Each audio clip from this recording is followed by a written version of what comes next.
God's chosen people who are aware and willing to change. Woman, God enables us because we belong to Him, fulfilling God's greatest plan in our lives, knowing our purpose and destiny. Together we walk in God's love, reflecting the beauty of God, becoming the godly woman.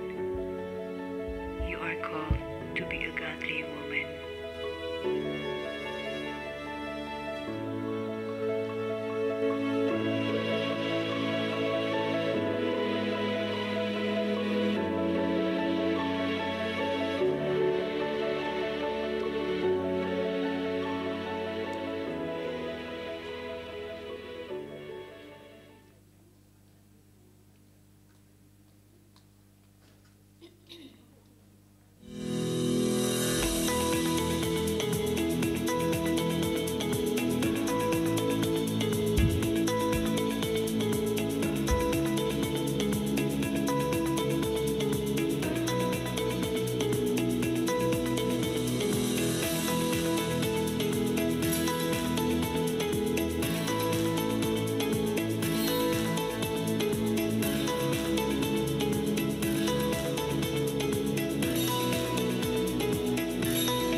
Shalom, selamat pagi ibu-ibu yang terkasih, ada Bapak juga, Pak Andre, Pak Andreas.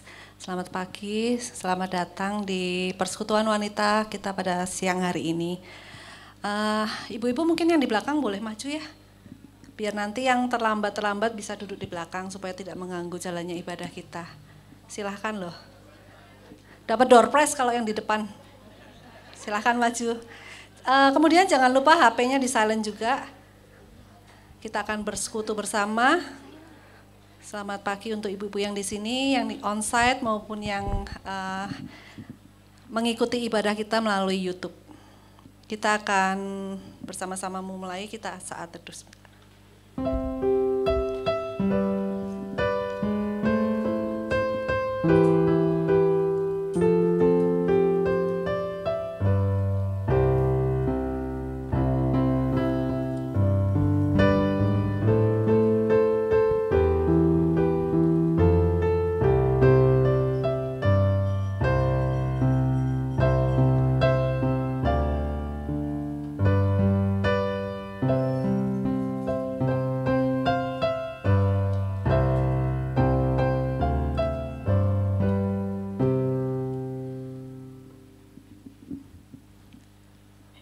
Shalom semua, apa kabar hari ini? Baik ya, puji Tuhan semua baik, semua sukacita, semua sehat. Kita akan memulai ibadah kita akan bersama-sama menaikkan satu pujian, ungkapan syukur kita, ungkapan terima kasih kita kepada Tuhan, begitu luar biasa penyertaannya, kasih anugerahnya dalam kehidupan kita sehari-hari ya. Kita nyanyikan bersama-sama, terima kasih Tuhan.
Bersama-sama, terima kasih Tuhan.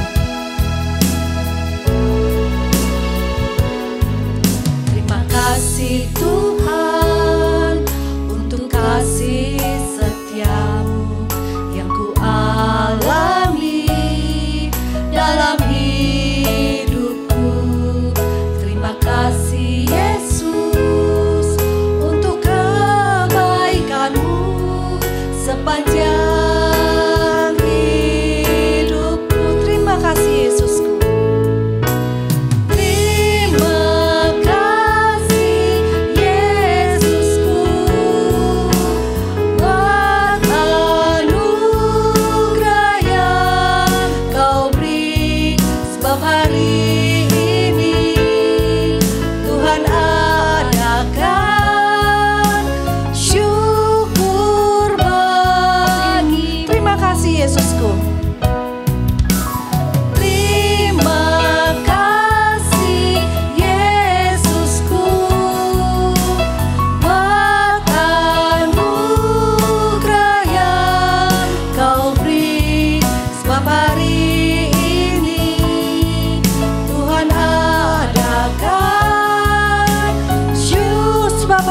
Tuhan adakan. Sebab hari ini Tuhan adakan. Sebab hari ini Tuhan adakan. Sebab hari ini Tuhan adakan. Syukur, syukur bagimu. Syukur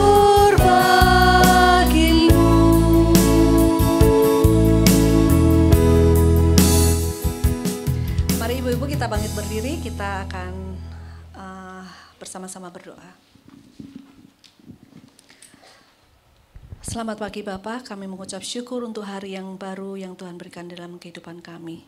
Kami mengucap syukur untuk penyertaan Tuhan sepanjang malam, kami boleh beristirahat, kami boleh bangun dengan badan yang segar, kami boleh bersama-sama berada di tempat ini, kami siap untuk memuji dan memuliakan nama-Mu. Terima kasih Tuhan, tak henti-hentinya kami mengucap syukur untuk setiap penyertaan Tuhan di dalam kehidupan kami. Sebentar kami akan memulai ibadah kami di dalam ceramah pada pagi hari ini. Biarlah Tuhan yang terus pimpin kami pribadi lepas pribadi di tempat ini. Kami siap untuk menjadi pelaku firman-Mu setelah kami mendengarkan dan mendapatkan berkat dari firman-Mu. Terima kasih Tuhan, kami serahkan jam persekutuan ini dari awal, pertengahan hingga akhirnya. Kami percaya Tuhan hadir di tengah-tengah kami. Terima kasih Tuhan, terima kasih. Hanya di dalam nama Tuhan Yesus kami berdoa dan bersyukur. Amin. Sambil masih tetap bangkit berdiri, kita akan bersama-sama menaikkan satu pujian, bukan satu pujian sih, medley ceritanya ya. Medley, kita nyanyi bersama-sama, boleh tepuk tangan, boleh apa ya, bersuka cita, pokoknya tunjukkan wajah gembiranya. Tapi sebelumnya itu, ibu-ibu mungkin belum sapa-sapaan ya, atau tadi udah ngobrol, atau malah gosip, ya kan? Kita boleh salam-salaman dulu, boleh peluk-pelukan, kita sapa kanan kiri kita, depan belakang kita.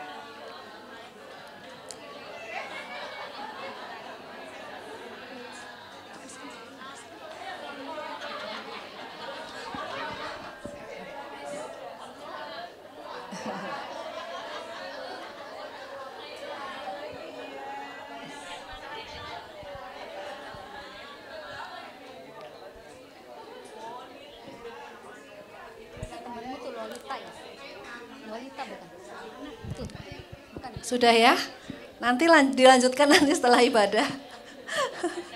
Ibu-ibu senang kalau disuruh sapa menyapa. Tapi sebelumnya kita ada nats pembuka dari Kolose 3 ayat 17. Saya bacakan atau kita boleh baca bersama-sama ya. Kolose 3 ayat 17. Dan segala sesuatu yang kamu lakukan dengan perkataan atau perbuatan, lakukanlah semuanya itu di dalam nama Tuhan Yesus sambil mengucap syukur oleh Dia kepada Allah Bapa kita. Kita baca sekali lagi. Dan segala sesuatu yang kamu lakukan dengan perkataan atau perbuatan, lakukanlah semuanya itu di dalam nama Tuhan Yesus sambil mengucap syukur oleh Dia kepada Allah Bapa kita. Kita nyanyikan lagu Masuk Hadiratnya. Boleh tepuk tangan ya.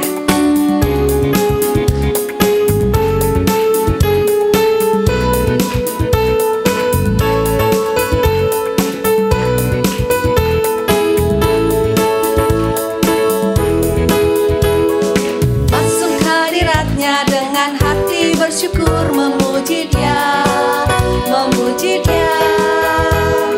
Masuk hadiratnya dengan hati bersyukur memuji Dia, memuji Dia. Beri puji dan hormat, tinggikan namanya. Oh Yesus, nama segala nama. Masuk hadiratnya. Hadiratnya dengan hati bersyukur memuji Dia, memuji Dia.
ya girangkanku, oh, ya girangkanku, oh, ya girangkanku. Ku bersuka sebab ya girangkanku, ku bersuka sebab ya girangkanku, ku bersuka sebab ya girangkanku, ku bersuka sebab ya girangkanku, ku bersuka sebab ya girangkanku.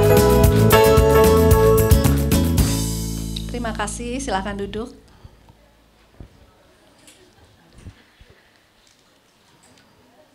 Sebelum kita masuk ke ceramah, kita akan persembahan terlebih dahulu. Nats persembahan kita ambil dari, bentar ya saya cari contekannya dulu.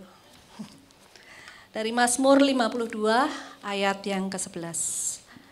Mazmur 52 ayat 11, aku hendak bersyukur kepadamu selama-lamanya, sebab engkaulah yang bertindak, karena namamu baik, aku hendak memasyurkannya di depan orang-orang yang kau kasihi. Nanti sambil kantong kolektor diedarkan, kita akan bersama-sama menaikkan pujian dari PKJ 153 ayat ke-1 sampai ke-3.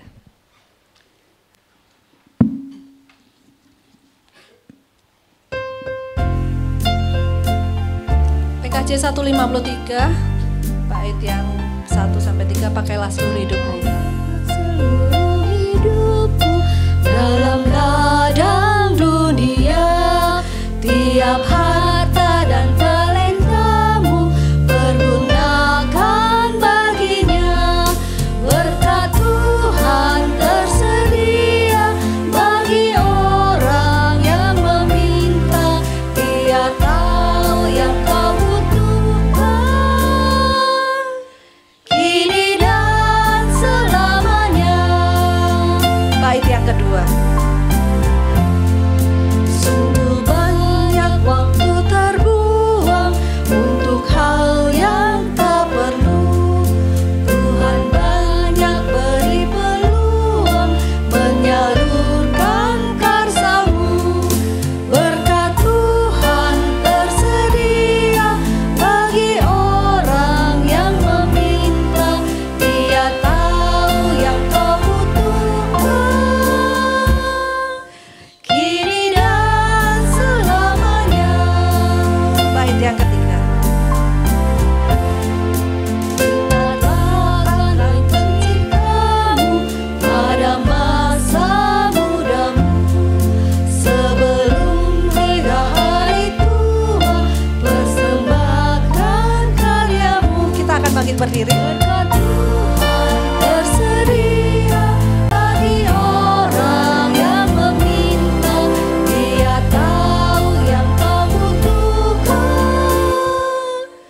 kini dan selamanya.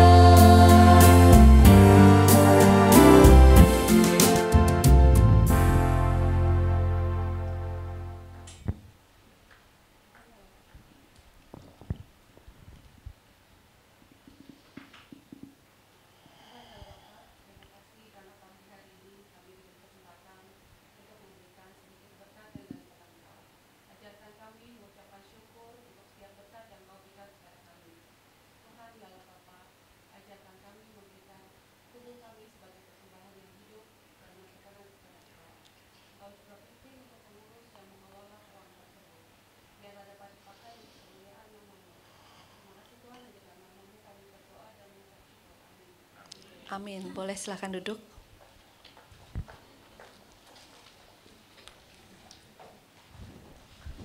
Tema hari ini bagus ya Ibu-Ibu.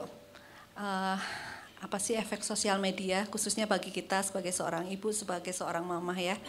Jadi nanti kita akan banyak belajar apa yang disampaikan Pak Andre Tunggal nanti tentang efeknya bagaimana, kemudian bagaimana sikap kita ke depannya setelah kita tahu nih ya efek-efeknya. Nah, boleh nggak Pak, saya minta waktu dikit ya. Efek, ibu-ibu tahu nggak efek positif dan efek negatifnya sosial media? Menurut ibu-ibu ya, versi ibu-ibu, jangan nyontek di Google. Boleh nih siapa yang ini efek negatif atau positifnya gitu. Silahkan, ayo jangan lama-lama loh nanti ceramahnya jadi pendek nih. Oh, Bu Lasma silahkan.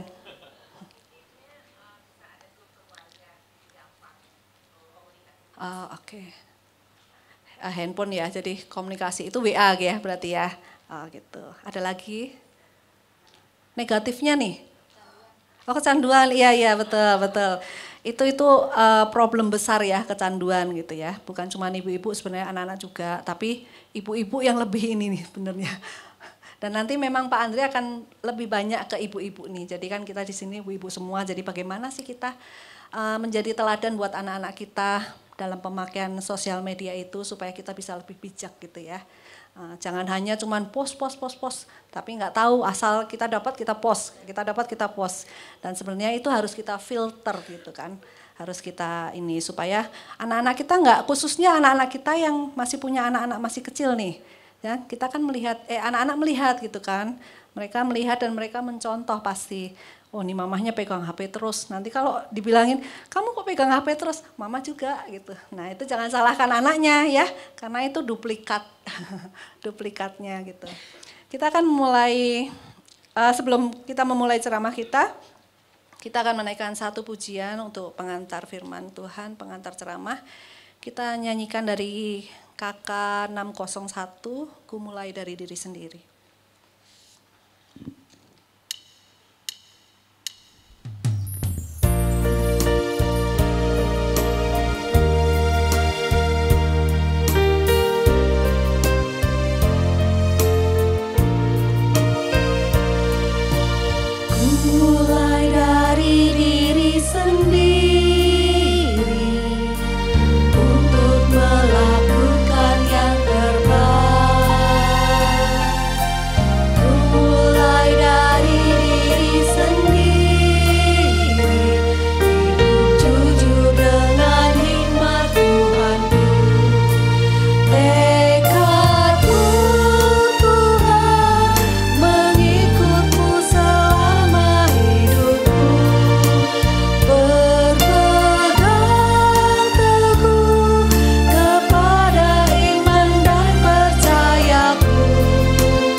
Tuhan, lagu ini mengingatkan kami bahwa perubahan itu dimulai dari diri kami.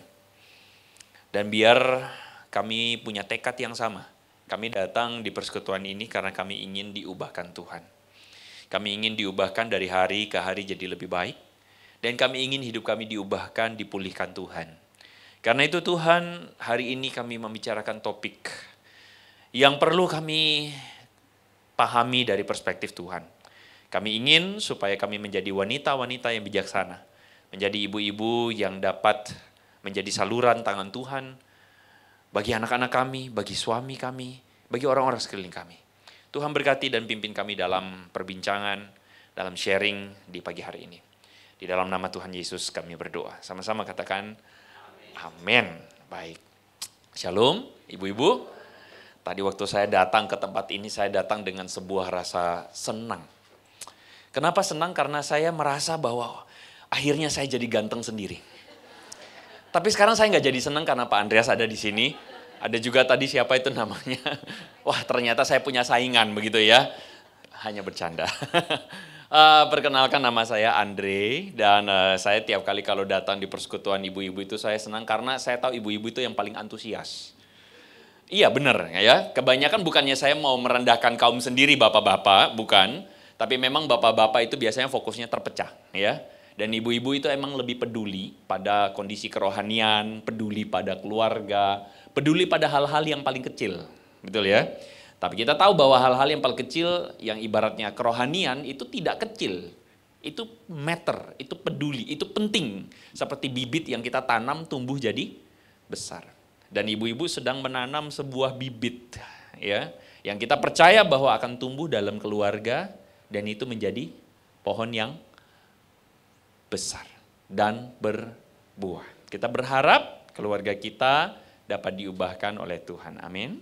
Yes. Hari ini kita akan berbicara tentang social media effect ya. Waktu saya membaca, saya melihat topik ini, barusan tadi malam saya berbincang dengan seorang hamba Tuhan, kebetulan di Amerika. Kami ngobrol dan saya mengatakan saya itu sebenarnya tidak pernah meminta, tidak pernah kepikir dari kecil, apalagi karena memang belum ada zamannya sosial media. Tapi saya memang tidak pernah meminta dan tidak pernah membayangkan bahwa saya akhirnya ada dalam pelayanan sosial media. Jadi ibu-ibu, saya dipercayakan Tuhan. Sekali lagi, saya selalu akan mengatakan itu. Saya dipercayakan Tuhan pelayanan di sosial media. Dan hari ini saya memang Tuhan percayakan untuk kanal YouTube saya menjadi salah satu yang ya cukup besar pengikutnya begitu. Dan ya saya mengatakan kepada hamba Tuhan tersebut, saya kadang merasa nggak pede. Saya kadang merasa saya nggak kepengen begitu, saudara-saudara, ya, ibu-ibu ya. Tapi dia mengatakan beliau hamba Tuhan senior dan beliau mengatakan ya pada akhirnya itulah kita hamba. Kita itu tidak, kalau kita sudah merasa bahwa kita sudah memiliki, merasa bahwa kita sudah layak, worth enough begitu, maka kita mungkin sudah tidak lagi jadi hamba begitu. Saya bilang iya, Tuhan tolong saya. Jadi saya di sosial media, di YouTube, saya ada subscriber cukup banyak dan saya akhirnya dipercayakan dan belajar banyak tentang bagaimana sosial media bekerja. Nah, saya mau disclaimer dulu di awal kenapa begini, karena saya ingin bilang bahwa saya bukan ahli banget. Tapi saya adalah seorang praktisioner, saya seorang yang menghidupi, yang mempraktikkan. Pelayanan saya juga sekarang di Sinode adalah sebagai seorang yang menjalani digital ministry. Jadi kami bikin aplikasi. Jadi saya belajar banyak tentang sosial media dan ternyata sosial media itu menjadi sebuah bagian yang hari ini kita hidup dengannya. Hari ini saya yakin ibu-ibu kita semua pasti punya sosial media. Ya, kita pasti punya kanal-kanal sosial media, kita pasti punya aplikasi-aplikasi sosial media yang kita pakai hari ini. Semua orang punya. Tetapi masalahnya adalah keberadaan sosial media ini di satu sisi membawa benefit yang sangat baik, tapi di satu sisi yang sama membawa dampak-dampak yang tidak kita inginkan. Jadi sepanjang sharing saya ini, saya rindu kalau ibu-ibu misalnya ada pertanyaan, ada tanggapan. Karena dalam susunan disebutkan nanti ada tanya jawab 15 menit. Kok menurut saya nanti dalam perbincangan kita ini akan banyak muncul respon. Jadi saya mendorong ibu-ibu jika memang ada tanggapan dan sebagainya, boleh saya disela, saya tidak masalah. Ya, boleh saya disela atau nanti ibu-ibu merasa, aduh nanti kurang ini. Karena biasa tradisi gereja seperti kita itu sungkan, ya. Saya mau bilang malu-malu mau, nggak bisa juga ya. Tapi maksudnya sungkan gitu ya. Jadi ada kalau ininya tuh, jadi nanti di belakang juga boleh. Tapi saya terbuka kalau memang ada respon begitu ya. Baik, saya memulai dengan sebuah artikel. Jadi artikel ini saya dapatkan pada waktu pandemi kemarin. Lalu kemudian judul dari artikel ini adalah Parents of the Social Media Generation Are Not Okay. Orang tua dari generasi sosial media tidak sedang baik-baik saja. Artikel ini menceritakan sebuah perjalanan seorang bernama Sabine Polak, seorang ibu yang tiba-tiba kaget sekali dipanggil oleh sekolah gara-gara anaknya, mohon maaf, ingin bunuh diri. Anaknya ingin bunuh diri. Jadi sekolah kemudian mendapatkan kasus ini, memanggil Sabine. Sabine Polak ini seorang berusia 45 tahun, ibu-ibu berusia 45 tahun, tinggal di Pennsylvania. Lalu kemudian betapa kagetnya dia bahwa anaknya didiagnosa ingin punya kecenderungan bunuh diri berulang kali. Kenapa anaknya ingin melakukan bunuh diri? Karena anaknya itu merasakan insecure, rasa mental health gitu. Dia mengalami rasa stres, mengalami rasa depresi gara-gara mengkonsumsi sosial media. Jadi sosial media itu membuat anaknya itu merasa tidak bisa tidak bisa lepas dari sosial media tersebut. Meningkatkan anxiety, merasa cemas begitu karena ada rasa pressure di sosial media. Selain itu ada seorang bernama Gabriela Bermudez. Jadi dalam artikel ini diceritakan dia adalah seorang yang berusia 18 tahun. Dan dia mengingat bahwa Instagram itu membuat mental health-nya itu menjadi terganggu. Gara-gara apa? Gara-gara pacarnya. Pacarnya itu memforward atau meng-screenshot atau memberikan kepada si Gabriela ini seorang influencer, selebgram, cantik ibu-ibu. Akhirnya Gabriela ini melihat selebgram yang cantik itu, lalu kemudian apa yang dia rasakan? Insecure. Dia merasa apa? Dia wajahnya jerawatan, dia merasa dia tidak cukup cantik, dia merasa dia tidak sebaik yang di selebgram itu. Akhirnya Gabriela ini merasa depresi. Well, saya angkat judul ini dan saya ingin memberikan sebuah respect sebenarnya kepada ibu-ibu. Bahwa jadi orang tua zaman now itu tidak gampang. Saya kenapa angkat perspektifnya dari orang tua, karena saya sangat yakin bisa dikatakan inilah yang jadi hidup kita hari ini. Ibu-ibu, saya sangat percaya bahwa kita semua peduli dengan anak-anak kita. Bukan cuma soal masalah anak-anak sebenarnya, juga kita. Menjadi orang tua zaman now itu tidak pernah mudah. Kenapa? Karena kita tidak pernah ikut akademi jadi orang tua, betul nggak? Kita itu belajar 4 tahun begitu ya. Bu Erli ya. Bu Erli pendidikan background S1 dari bidang apa Bu? Manajemen. Menjadi seorang yang punya gelar SE begitu ya. Gelar SE itu butuh 4 tahun. Setelah 4 tahun studi, bikin skripsi, lalu kemudian masuk dalam dunia kerja. Itu pun saya sangat yakin bahwa masuk dunia kerja nggak langsung bisa ya Bu Erli ya. Banyak hal yang dipelajari lagi ya. Bayangkan untuk bekerja di bidang manajemen, ekonomi, butuh 4 tahun studi. Waktu masuk sebagai seorang, katakanlah di bidang tersebut, butuh lagi proses pembelajaran. Kita menikah. Belajarnya berapa lama? Sebelum seumur hidup, sebelum menikah. Katekisasi, pranikah. Itu pun kita ikutnya bolong-bolong, kan begitu ya? Ikutnya enggak sungguh-sungguh misalnya. Maaf, ya, di sini kan enggak ya. Di sini disiplin ikutnya. Katekisasi berapa lama? 3 bulan. Kita siap tidak jadi pasangan? Siap gak siap langsung nyemplung. Termasuk jadi orang tua pun siap gak? Siap. Kenapa saya angkat perspektif parenting? Karena saya sangat yakin ini yang jadi dunia kita hari ini. Kita nggak pernah ikut akademi jadi pasangan. Kita tidak pernah ikut akademi jadi orang tua. Dan kita sedang mau tidak mau hidup dalam dunia sosial media. Yang saya nggak tahu ya saudara-saudara ibu-ibu ya. Berapa banyak sih anak-anak ibu-ibu yang, berapa banyak dari ibu-ibu yang concern bahwa Pak anak saya kecanduan handphone. Anak saya kecanduan sosial media. Anak saya kecanduan game online. Saya nggak tahu ibu-ibu berapa banyak. Dalam penelitian, dalam ceramah-ceramah, saya menemukan 80-90% ibu-ibu bilang, yes, saya menghadapi problem itu. Yes, anak saya susah dibilangin. Yes, anak saya malah di gereja ikut remaja main handphone. Yes, makan anak saya main handphone. Ini struggle kita sama-sama. Jadi ngomong tentang social media effect, waktu saya dikasih undangannya, saya lihat, waduh ini luas. Dan tentu ceramah ini tidak bisa mengkop semuanya, tapi ini bisa membukakan wawasan dan saya ingin kita ada interaksi-interaksi ya, ibu-ibu ya. Makanya saya bilang, kalau kita balik ke sini, saya bilang ada 2 pekerjaan paling susah di muka bumi kalau menurut saya. Pertama, menjadi pasangan.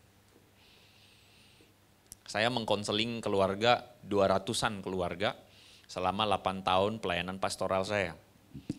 Saya melihat terlalu banyak contoh kasus di mana banyak orang jump into marriage dalam pernikahan. Tapi ya itu yang tadi saya bilang, kita sebenarnya belum siap. Siap nggak siap, loncat aja langsung kan begitu kan ya. Begitu. Itu pekerjaan paling susah menurut saya. Pekerjaan paling susah nomor 2 adalah jadi orang tua. Belum beres sama pasangan, muncul lagi masalah satu. Lucu sih gitu kan. Sembari lucu, sembari makan hati. Kan gitu kan ya. Gitu. Akhirnya apa? Kita itu bisa merepetisi pola didik orang tua kita. Karena kadang-kadang kita juga nggak beres sama diri kita. Ada sebagian di antara kita sadar jadi ibu mudah tersinggung, mudah baperan. Iya enggak? Karena apa? Karena kita punya pola-pola didik di rumah yang bisa jadi belum beres, kita belum selesai. Kita berhadapan dengan mungkin pola didik orang tua yang terlalu keras. Ada sebagian ibu-ibu atau bapak-bapak akhirnya mengkatarsisnya kepada anak-anaknya dengan swing. Benar-benar dimanja gara-gara tadinya dikerasin luar biasa. Nggak mau alamin terhadap anaknya, dimanja luar biasa. Ada lagi yang merepetisi ulang, melakukan hal yang sama. Saya tentu dalam seminar ini, dalam sesi ini tidak ingin menekankan pada parenting saja, karena kita mau ngomong tentang sosial media. Tapi ini 2 hal yang berkaitan. 2 hal yang berkaitan. Karena itu ketika berbicara tentang bagaimana kita menjadi seorang ibu, maka kita harus kembali kepada visinya Tuhan. Dan visinya Tuhan di dalam Kejadian pasal yang pertama, di situ dikatakan Tuhan memberikan sebuah misi kepada manusia untuk beranak cucu, bertambah banyak, dan penuhi.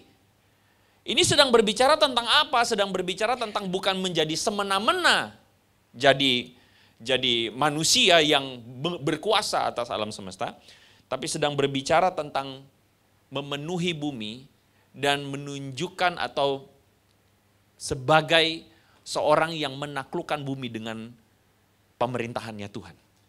Kalau kita memaknai Kejadian pasal 1 ayat 28, menaklukkan itu artinya begini, bumi ini belum kenal Tuhan, kita harus menunjukkan Tuhan di bumi. Nah kadang-kadang kita gak bisa menunjukkan atau menunjukkan pemerintahan Tuhan, kuasa Tuhan, karena di keluarga kita sendiri belum beres. Begitu. Kepada anak-anak kita diminta untuk mengajarkan kepada anak-anak kita untuk bagaimana menjadi umat Tuhan. Makanya di dalam Keluaran pasal 6, Shema Israel, dengarkanlah Israel bahwa Tuhan itu Allah kita, Tuhan itu Esa dan sebagainya, itu adalah sebuah perintah untuk supaya kita mempass on iman kita kepada anak cucu kita. Ya, mempass on iman kita. Nah, dalam memenuhi visi itu, penting sekali kehadiran figur orang tua dalam kehidupan anak. Nah, dan di sini kita akan masuk ke sosial media. Penting sekali kehadiran figur. Karena kadang kita harus mengakui bahwa anak-anak kita pada akhirnya kehilangan figur orang tua. Kenapa? Karena kita tidak punya kualitas dan kuantitas bersama anak-anak kita. Tanpa sadar sosial media udah jadi orang tua buat anak-anak kita. Betul nggak? Tanpa sadar sosial media udah jadi orang tua buat anak-anak kita. Ketika saya ngobrol seperti ini, saya tentu tidak benar-benar tahu kondisi ibu-ibu semua satu persatu. Saya belum kenal.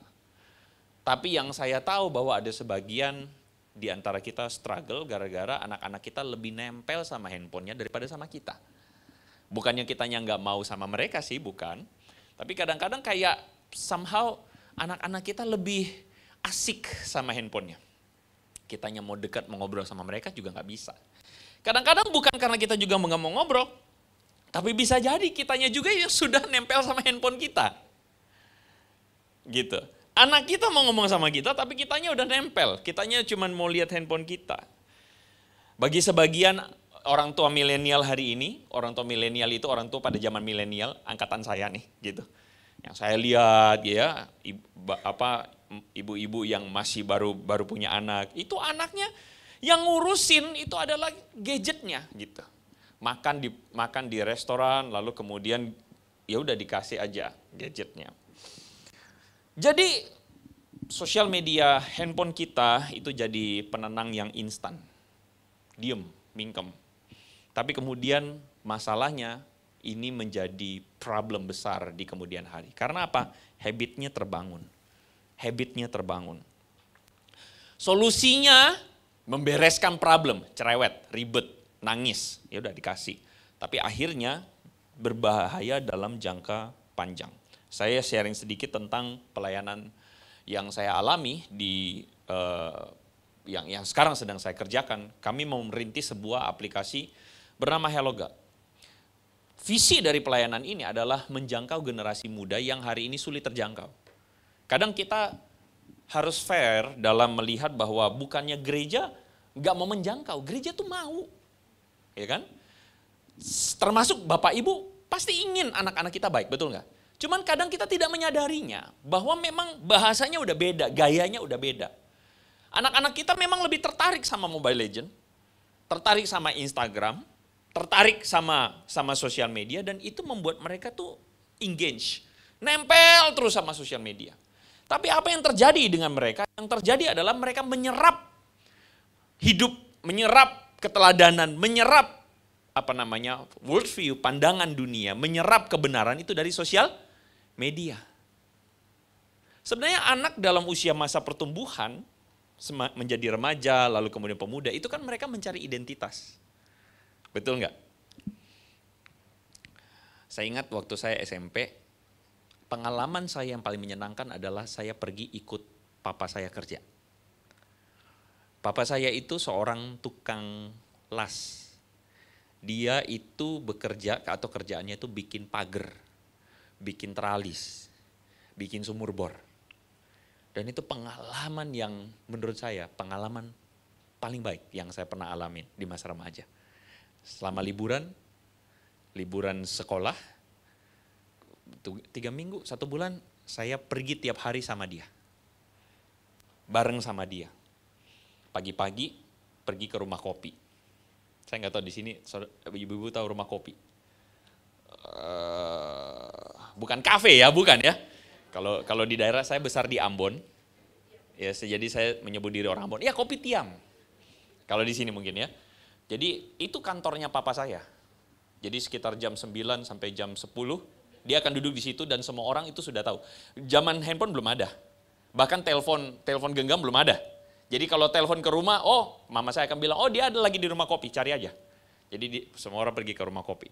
Di situ saya duduk dengan dia, melihat dia ketemu dengan klien, namanya klien. Agak keren dikit gitu ya. Ketemu dengan orang bilang mau bikin pagar, mau bikin apa. Saya perhatikan bagaimana papa saya handle situasi, handle orang, bagaimana dia deal.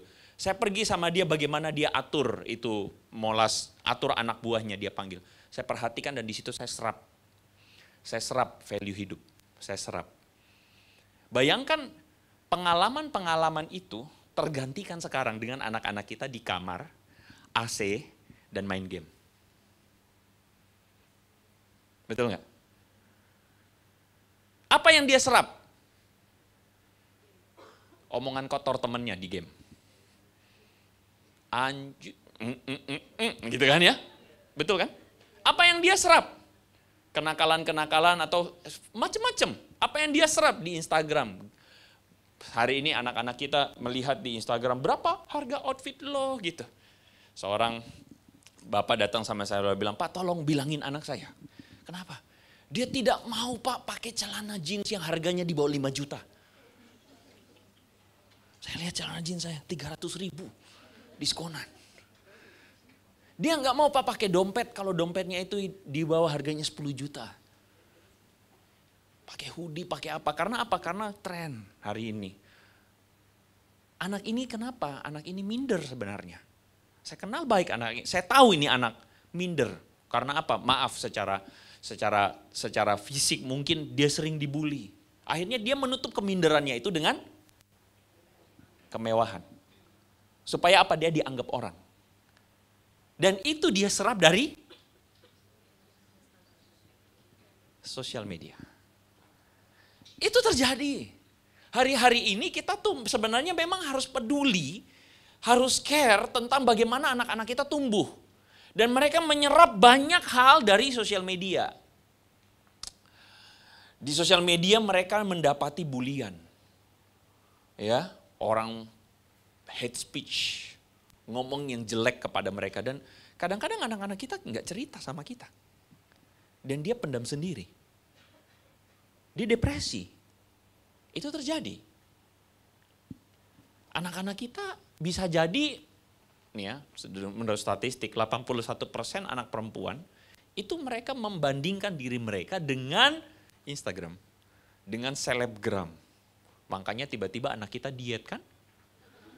Kitanya nggak peduli tuh tadinya, SMP masih cabi, SD cabi-cabi nggak jelas, cabi-cabi gitu kan. Kalau bahasa orang Jawa ginu-ginu gitu. Ada yang dari Jawa? Ah ya. Lucu-lucu gitu, tahu-tahu SMP udah nggak mau makan. Kenapa kamu nggak mau makan? Nggak mau diet gitu.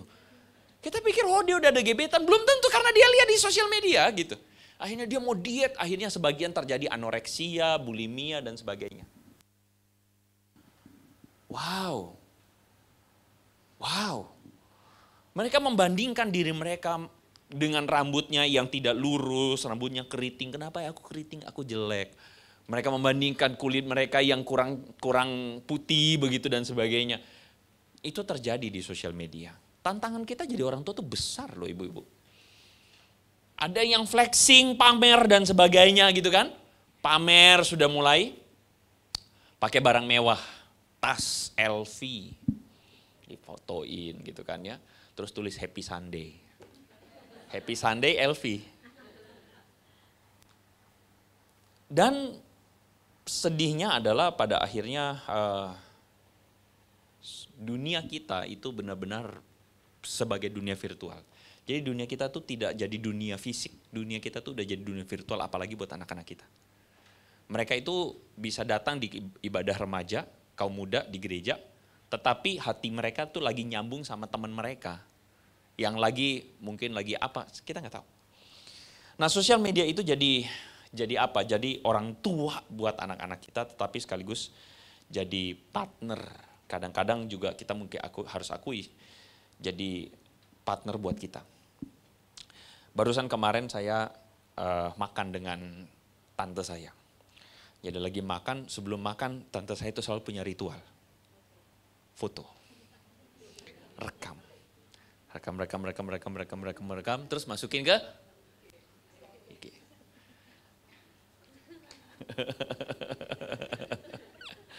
Habis itu makan, terus baru sadar, iya lupa doa. Tapi posting dulu gitu kan, selalu ingat. Saya bilang, karena kebetulan saya juga cukup dekat, saya bilang, pamer terus ya gitu saya bilang. Ya. Tapi kemudian dia bilang begini, waktu dulu zaman kita muda, kamera tuh mahal. Jadi sekarang pelampiasan. Foto. Saya tahu betul lah ibu-ibu, kadang tuh saya pikir Tuhan pamer. Mungkin kita gak maksud pamer ya. Kita cuma mau senang-senang aja masukin ke sosial media. Betul. Saya tidak pendekatannya langsung merasa, wah itu dosa ya, sebentar habis ini hapus semua. Tidak. Saya tahu bahwa kadang-kadang ada hal-hal yang kita senengin dan kita lakukan. Tapi mungkin kita perlu berpikir ulang kembali, apakah yang kita lakukan itu baik? Oke, saya bagikan satu ayat.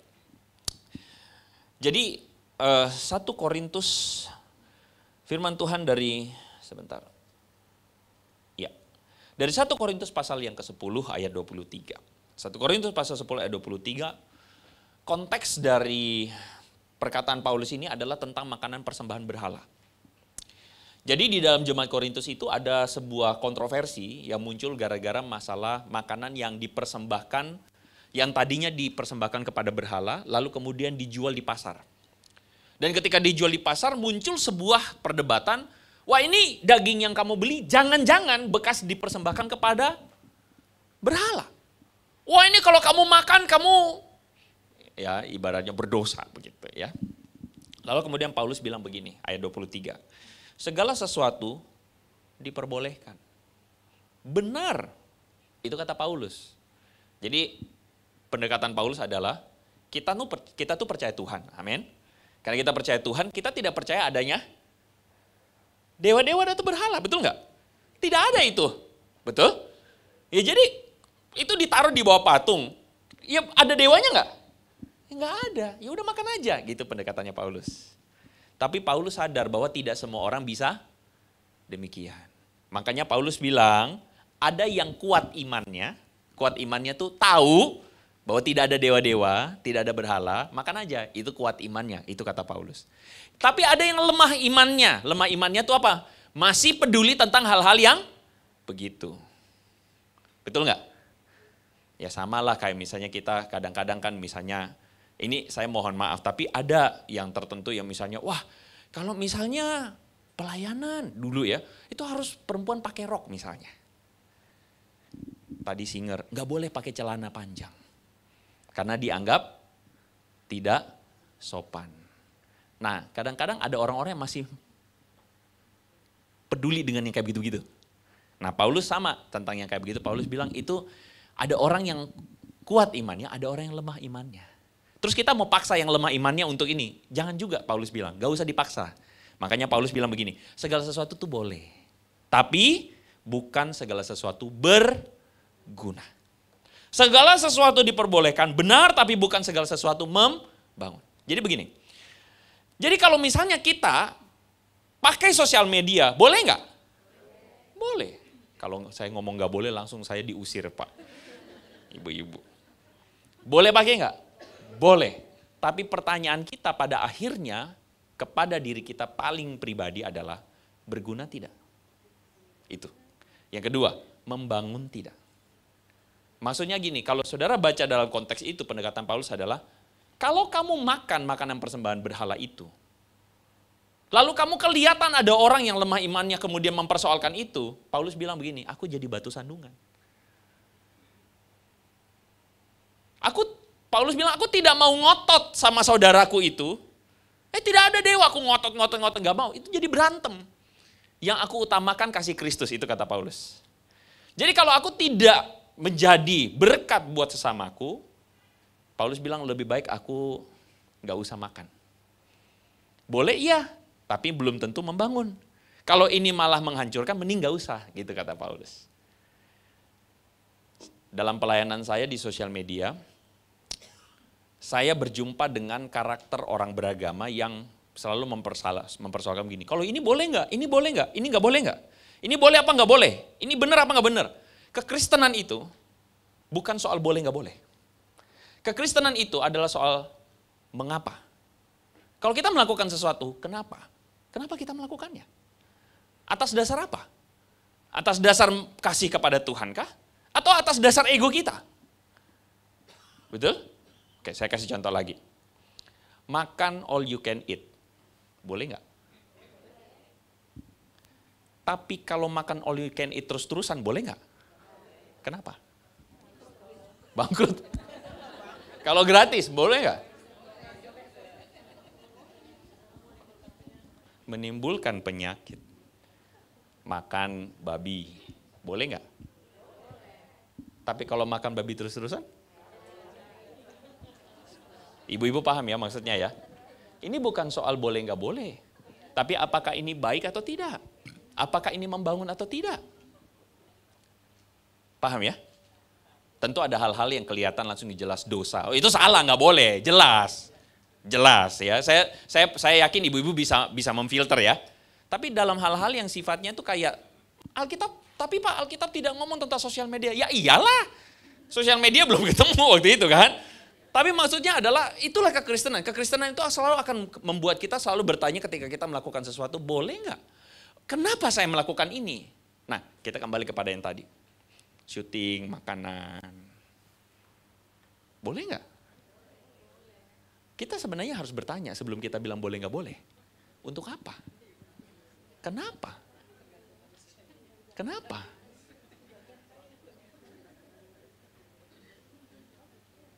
Satu kali, ini saya sharing pribadi ya. Saya ingat banget waktu itu kebaktian sore. Waktu kebaktian sore lalu saya foto mimbar, cekrek, mau khotbah nih ibu-ibu. Terus saya tulis ayat, siap sedialah beritakanlah firman, baik atau tidak baik waktunya. Saya posting, cepret di Instagram. Terus saya naik ke mimbar, saya khotbah. Selesai khotbah, saya turun, saya cepat-cepat buka Instagram. Terus saya lihat berapa banyak yang like. Seorang teman direct message ke saya, lalu bilang, "Ko, I think you narsis." Ibu-ibu tahu narsis? Malam itu, waktu saya baca, sore, julid ini orang, gitu kan. Tapi waktu malam itu saya gelisah. Entah saya gelisah, lalu saya merasa bahwa mungkin perkataan teman ini benar. Kenapa sih saya mesti posting? Terus waktu selesai saya dibaca, saya akhirnya pikir iya ya, saya peduli dengan berapa banyak like. Tanpa sadar saya ingin penerimaan, approval dari orang-orang, berapa banyak like. Saya tanpa sadar mau diterima dan dianggap secara luas sebagai seorang yang keren berkhotbah. Belakangan proses itu saya akhirnya sadar, oh ternyata ada hubungannya dengan orang tua. Jadi saya tumbuh besar dalam orang tua yang less appreciation. Orang tua saya tidak pernah puji saya. Dan saya berpikir saya mesti juara supaya bisa dipuji orang tua. Saya bukan bilang setelah ini anak-anak, ibu-ibu langsung pulang puji anak-anak semua ya. Enggak, memuji dan itu harus seimbang ya. Enggak boleh berlebihan juga. Tapi memang saya besar dalam kultur orang tua yang timur memang. Apalagi orang Chinese, kaku ya. Yang menganggap kalau anak dipuji besar kepala. Nah tapi akhirnya itu membuat saya jadi seorang yang struggle dengan penerimaan diri. Akhirnya keluarnya di sosial media. Ibu-ibu paham maksudnya? Jadi foto itu sebenarnya tidak salah, boleh-boleh saja. Tapi problemnya buat diri saya adalah itu memberi makan kebutuhan saya untuk diterima orang. Malam itu akhirnya saya pikir-pikir, iya ya, kayaknya saya narsis loh. Iya ya, kayaknya saya ini butuh lagi caper cari perhatian. Saya bergumul, saya putuskan saya berhenti main Instagram. Kenapa begitu? Ada alasan yang lain. Saya juga sadar. Saya suka lihat cewek-cewek di Instagram. Oh, saya jujur. Instagram, sosial media itu bekerja dengan cara tujuan utamanya adalah kita itu engage dengan sosial media terus. Jadi gini, kita buka, kita akan terus-terusan lihat. Makanya kalau ibu-ibu sekarang suka lihat TikTok, ya, TikTok itu akan terus kasih feed, dia akan kasih video-video yang bagus. Kalau ibu-ibu suka lihat yang lucu-lucu, dia akan terus tunjukin yang lucu-lucu terus. Jadi kita nggak bisa selesai, kita lihat terus swipe lagi gitu kan. Anak-anak kita ngalamin gitu juga. Nah, sosial media itu ketika dia tahu nih, dia baca nih, cowok, apa gendermu? Cowok, dia kasih cewek. Loh iya, gak usah dicari keluar. Cewek, dia kasih cowok. Begitu, nggak usah. Dia udah baca. Karena apa? Tujuannya adalah semua orang siapapun dia harus ngelekat terus sama sosial media.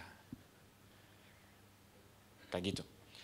Nah jadi feed saya di Instagram itu selebgram. Dan saya akhirnya berpikir iya ya, tanpa sadar akhirnya saya melihat itu terus. Saya pikir ini nggak sehat buat jiwa saya. Akhirnya saya putuskan untuk berhenti main Instagram. Saya vakum langsung stop main Instagram. Kenapa? Karena saya sedang tanpa sadar memberi makan jiwa saya untuk sesuatu yang tidak baik. Seorang mantan ketua majelis lagi sharing sama saya dalam sebuah kesempatan. Dia bilang, Pak, anak saya itu pernah protes sama saya. Pak, jadi kebetulan puji Tuhannya dia sama anaknya hubungannya cukup baik. Terus anaknya ini punya struggle sama pornografi. Lalu dia bilang, Pak, aku mau keluar dari pornografi, tolong aku bisa nggak? Oh iya, Papa support kamu. Tapi Papa juga boleh tolong aku nggak? Kenapa? Papa berhenti dong lihat cewek-cewek.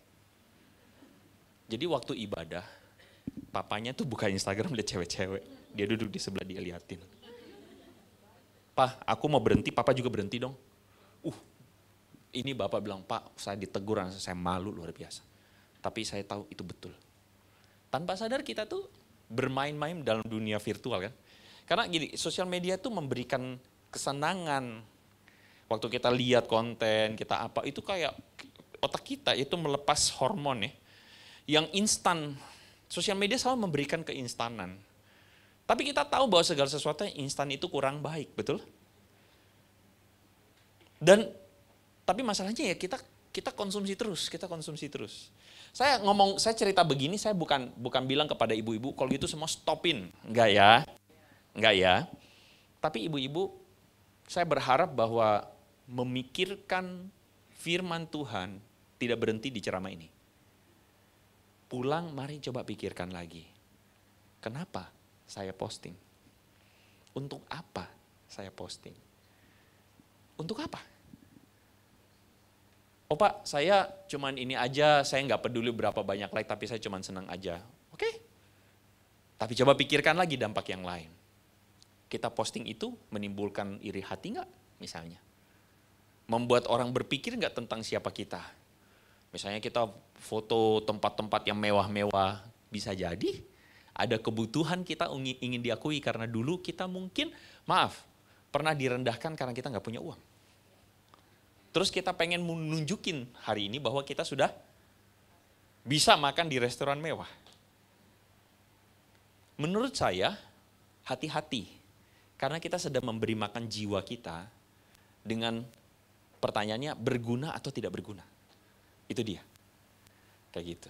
Hati-hati. 1 Korintus pasal 15 ayat 33 mengatakan, jangan kamu sesat. Pergaulan yang buruk merusak kebiasaan yang baik. Seorang ibu di awal tahun ini minta bantuan saya untuk ngobrol sama anaknya. Kami ketemu ngobrol, rupanya anak ini bermasalah karena tinggal kelas. Tinggal kelasnya gara-gara apa? Oh bukan awal tahun kemarin. Waktu selesai pandemi. Gara-gara itu anak sibuk. Jadi semua kan online. Online. Di sini belajar, di sebelah sini game online.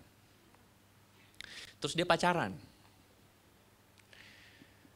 Jadi dari pagi sampai malam, ini anak tanpa diketahui ibunya, pacaran main game sambil belajar. Pacarnya siapa? Kelas 2 SMP. Si ini, kamu pernah ketemu? Enggak pernah. Tapi dia baik, Ma. Tapi belum pernah ketemu. Kenalnya di Discord. Akhirnya apa? Kecanduan terus. Apa yang terjadi? Tinggal kelas. Itu sampai terjadi pada anak-anak kita tuh. Sampai setitik bisa se-ekstrim itu. Sosial media betul-betul kita harus care about. Nah, dari semua perbincangan ini, saya ingin kita melihat dua tokoh. Yang pertama adalah tokoh Samuel. Samuel ini adalah seorang yang kita tahu dia hakim, dia juga nabi, dia juga bisa dibilang seorang yang sangat dominan. Tapi kalau kita baca kisahnya, dalam akhir masa pelayanan Samuel, firman Tuhan mengatakan bahwa rakyat Israel menginginkan seorang raja.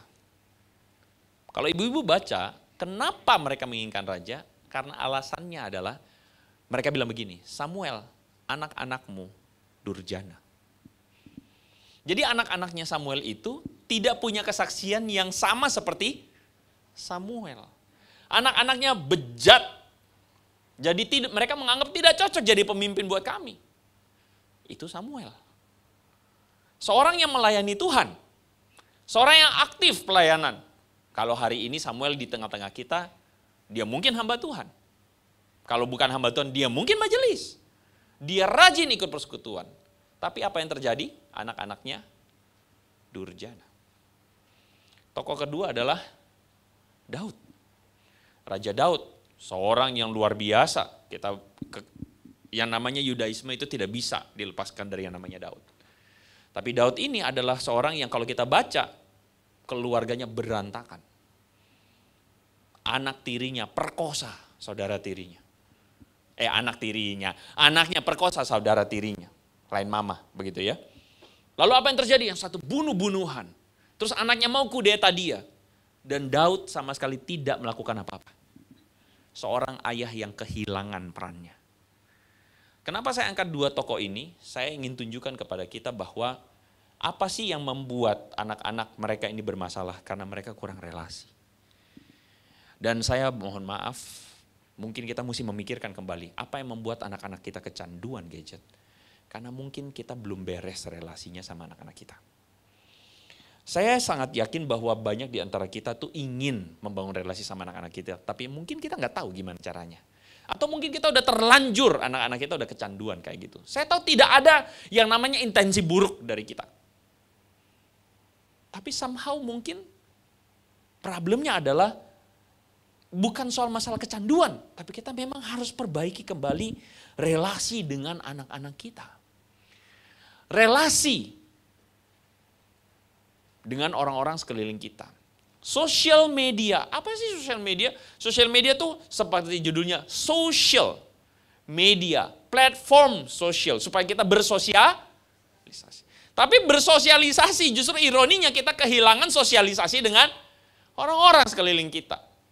Kita lebih sibuk, peduli dengan teman-teman SMP, dengan teman-teman SMA, tapi kita kehilangan yang harusnya kita utamakan di rumah kita.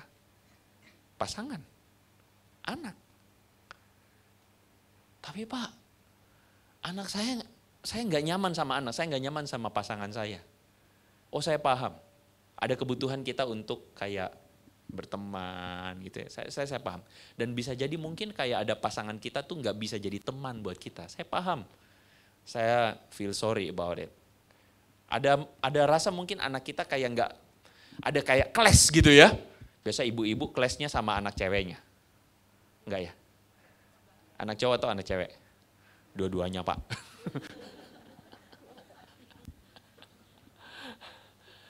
Jadi sebenarnya gini.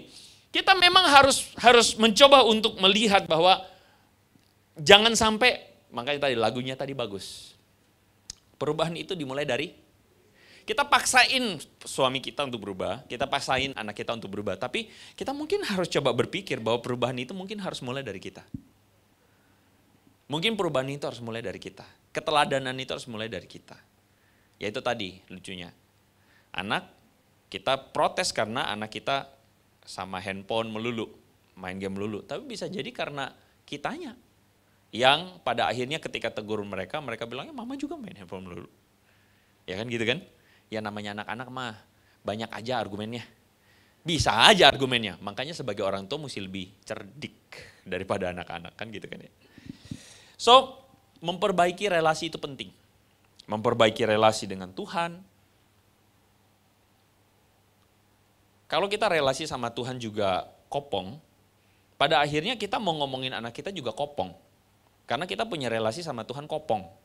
Saya pakai kata kopong, paham ya, ibu-ibu ya? Kosong. Gitu. Relasi dengan diri sendiri. Karena ngomong tentang sosial media itu sebenarnya ngomong tentang diri. Tadi saya kan cerita. Saya tuh bisa narsis gara-gara apa? Gara-gara ternyata saya kurang pengakuan.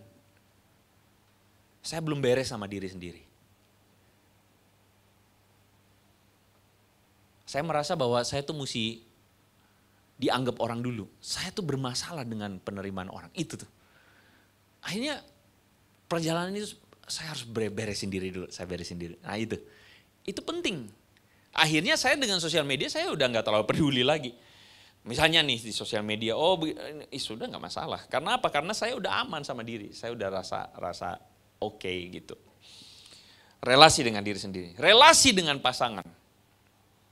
Dan relasi dengan anak. Saya sampai di sini dulu. Saya pikir saya udah kayak kelewatan kali ya waktunya ya. Mohon maaf. Ada respon silakan ibu-ibu. Kalau ada yang ingin merespon boleh. Ada 2. Langsung aja ya. Dari ibu paling belakang kali ya. Langsung. Perlu mic.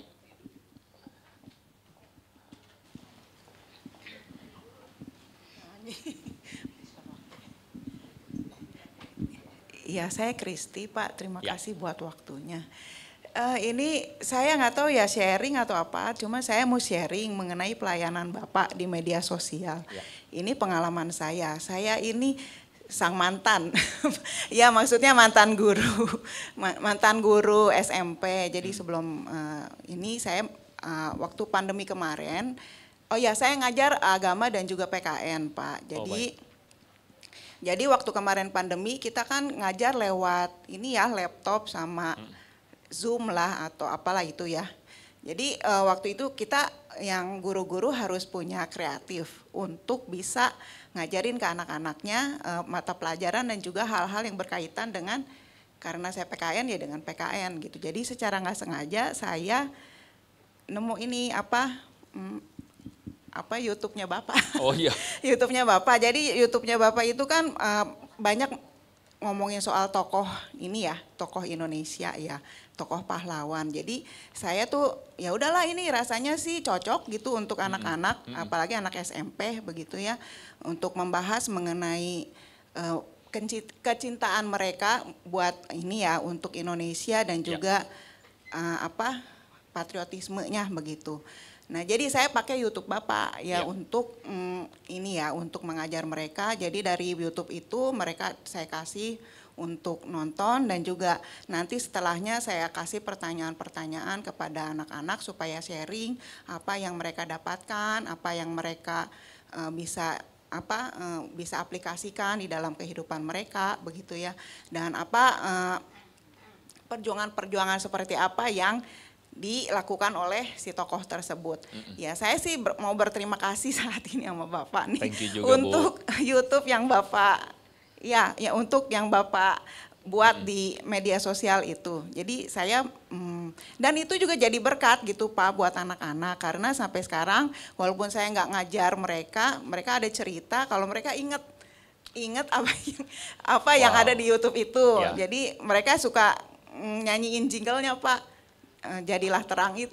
Oh gitu. Jadi make it simple, make it meaningful. Nah itu yang mereka ingat, ya udah tuh enak tuh ya.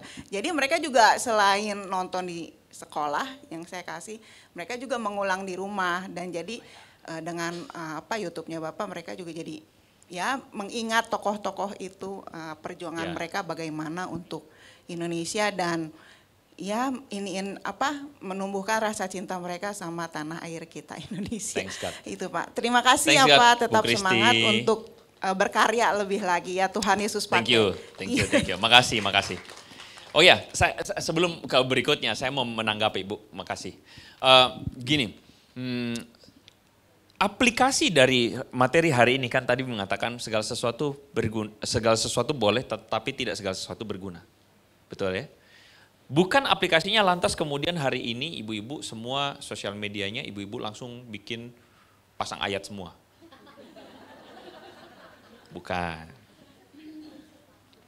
Tapi kalau misalnya saya ditanya, untuk kondisi hari ini, Begini, saya mau kasih pesan. Berhati-hatilah dengan sosial media.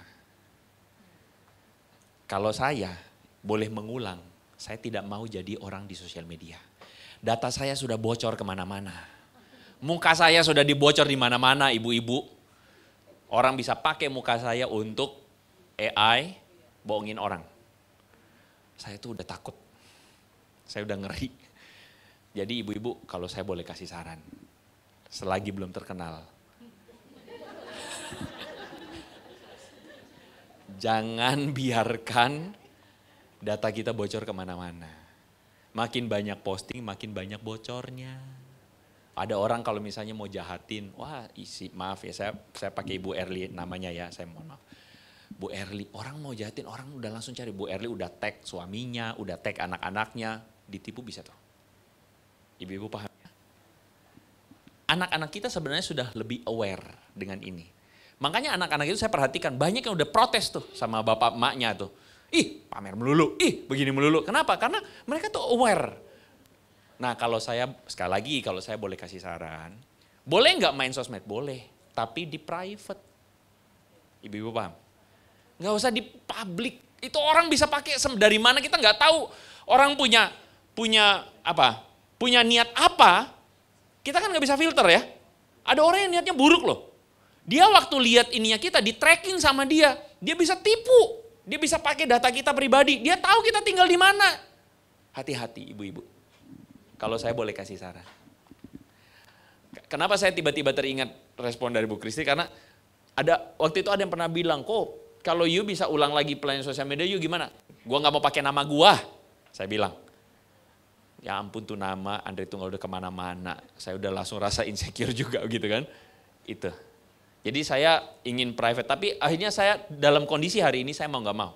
Karena apa? Karena branding itu saya udah bawa. Orang udah kenal gitu, ya udahlah saya mesti hati-hati aja gitu. Ya resikonya ada nih, tapi saya ya sudahlah saya harus siapin diri aja untuk hadapin resiko itu. Itu yang pertama. Yang kedua, tapi Pak saya pengen banget sosial media, saya ini nggak masalah. Tapi kita harus memikirkan, sosial media yang kita pakai itu apakah bisa jadi berkat buat orang. Kalau misalnya ibu-ibu merasa nih, oh saya tuh akhirnya tertarik dengan isu-isu parenting, dengan anak, hubungan dengan suami. Saya ingin bagikan kepada orang supaya bisa jadi berkat. Silakan. Bagikan. Bagikan kisah. Saya suka bikin saat teduh, Pak. Silahkan. Itu jadi bermanfaat. Karena sosial media itu juga penting. Saya juga selalu dorong orang-orang yang main sosial media kalau bisa kontennya juga berfaedah. Supaya anak-anak kita nih, kan kita nggak bisa paksa mereka untuk main nggak main nih, susah nih. Waktu mereka lihat sosial media, mereka ketemu konten yang bagus. Jangan konten yang bodoh, jangan konten yang toksik, negatif. Nah cuman masalahnya sekali lagi ya, nggak banyak orang yang berpikir bahwa, oh kalau saya posting sesuatu, saya harus posting yang positif, saya posting yang bagus. Begitu kira-kira tips dari saya ya. Terima kasih ya. Yang tadi ada Ibu. Oh ya Bu, silakan Bu. Bu Eli. Bu. Saya Elvir. Elvir, ya. Terima kasih maaf, buat kesempatannya. Namanya tadi nggak nyambung. Sebelumnya, tadi saya mau bicara itu Bapak belum masuk dalam fase yang terakhir Bapak bicarakan. Gitu. Oke. Bahwa saya menekankan mungkin juga ada hal-hal positif yang perlu dikaji justru, yang perlu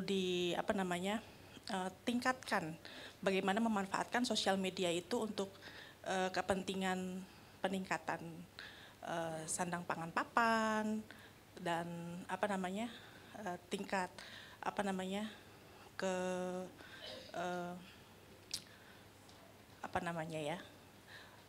untuk kepentingan kehidupan yang lebih baik lagi, bagi taraf kehidupan yang lebih baik lagi dan kemuliaan nama Tuhan tentunya. Yang jadi penekanan mungkin membangun mindset positifnya. Kemudian yang lain lagi ada fase-fase mungkin Pak yang dimana manusia menajamkan sesamanya begitu ya. Jadi kalau Bapak punya pergumulan secara subjektif begitu, tiap orang juga mungkin punya pergumulannya masing-masing dan jangan berhenti di situ, tapi mengambil makna positifnya dan tetap menggunakan untuk hal-hal yang baik. Begitu. Ya, terima kasih. Sementara itu aja sih. Ya, terima kasih Bu. Iya, jadi sebenarnya sosial media itu kan sebenarnya satu hal yang sosial media itu bisa jadi kayak pisau. Pisau itu bisa kita pakai buat potong sayuran, tapi pisau yang sama bisa kita pakai untuk melukai orang. Jadi memang pada akhirnya itu berlaku, makanya saya tidak akan pernah bilang, oh ini harus A, harus B, harus C. Seperti tadi saya bilang, ibu-ibu nanti abis ini pulang tutup semua sosial media. Enggak. Tapi kita memang harus bertanya sekali lagi. Apakah ini menjadi sesuatu yang baik buat jiwa saya?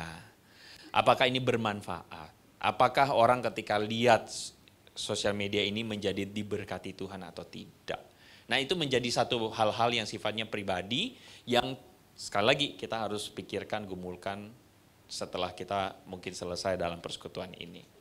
Dan juga saya tiba-tiba teringat aja, kadang-kadang sama anak itu juga kita bukan berarti nggak boleh update, kita harus update juga. Ya, pakai sosial media untuk update apa yang anak saya lagi liatin itu penting juga. Apa yang suami saya lagi liatin itu penting juga gitu. Bahkan anak-anak kita tuh kayaknya sekarang sudah punya second account, third account, ya kan? Nah, dan mereka merahasiakan itu dari emak-emaknya. Gak mau pamannya kepo. Ibu-ibu juga mesti lebih canggih loh gitu kan ya. Ya nanti di sesi second account aja nanti kita ngomongin ya. Tapi oke, saya kira itu aja respon saya. Makasih Bu.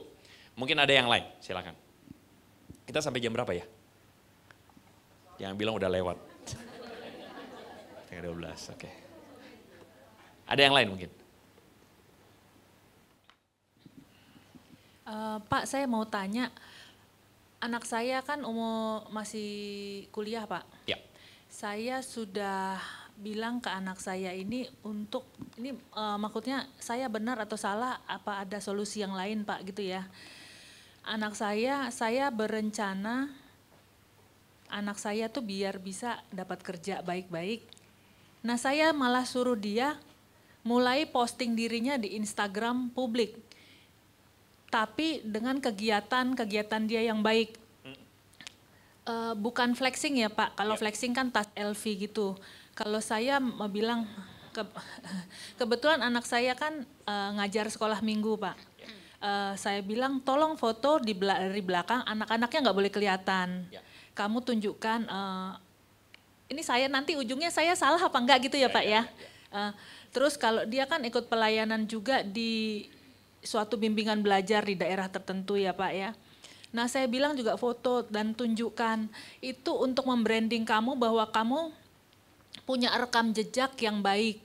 Nanti suatu saat itu bisa dilihat siapa tahu nanti HRD bilang mana medsos kamu. Kalau tertata rapih dengan baik dan itu sungguh-sungguh, itu menjadi branding kamu yang baik. Sekaligus memang dia juga saya arahkan, saya dorong-dorong sementara untuk lebih dekat ke Tuhan. Karena saya sendiri kan bukan orang terlalu religius Pak ya. Nah apakah tadi Bapak bilang kan takut bocor, saya jadi mikir nih sekarang. Enggak, ini saya benar-benar jadi khawatir Bapak ngomong bocor. Nah ini bagaimana saya melakukan supaya anak saya ini bisa branding dirinya tanpa mencelakakan data dia. Iya. Dan di dua anak saya ini memang tidak, dari awal sudah saya bilang enggak boleh tag mama dan papa. Memang dan enggak boleh nunjukin keluarga. Hanya boleh tunjukkan kegiatan kamu. Nah begitu Pak, tolong mohon Ini petunjuknya. bagus, pertanyaannya bagus, responnya bagus. Ini karena forumnya ibu-ibu, tadi memang saya menitik beratkan kalau ibu-ibu perhatikan pada bagaimana kita mengelola sosial media kita dan bagaimana kita jadi contoh teladan yang baik buat anak-anak, aware dengan anak-anak kita. Tapi ada satu hal yang saya belum kulik, bagaimana mungkin ada ibu-ibu anak-anaknya pada sudah usia kerja dan sebagainya.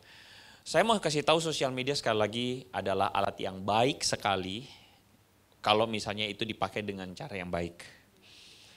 Tadi saya bilang di private aja. Karena kita kayaknya ibu-ibu nggak ada kepentingan untuk menjadikan sosial media ini sebagai alat untuk Kan misalnya, atau contoh misalnya ada ibu-ibu yang senang bikin cake, punya usaha cake, pakailah itu sosial media. Paham maksud saya ya? Pakai, karena ada kepentingannya. Tapi kalau cuman buat, maaf kalau saya pakai kata ini pamer-pamer doang, di private aja lah gitu. Karena apa? Karena itu akan menjadi celah yang luar biasa bagi orang kalau mau jahatin kita. Nah, ini berkaitan dengan anak-anak pada usia produktif.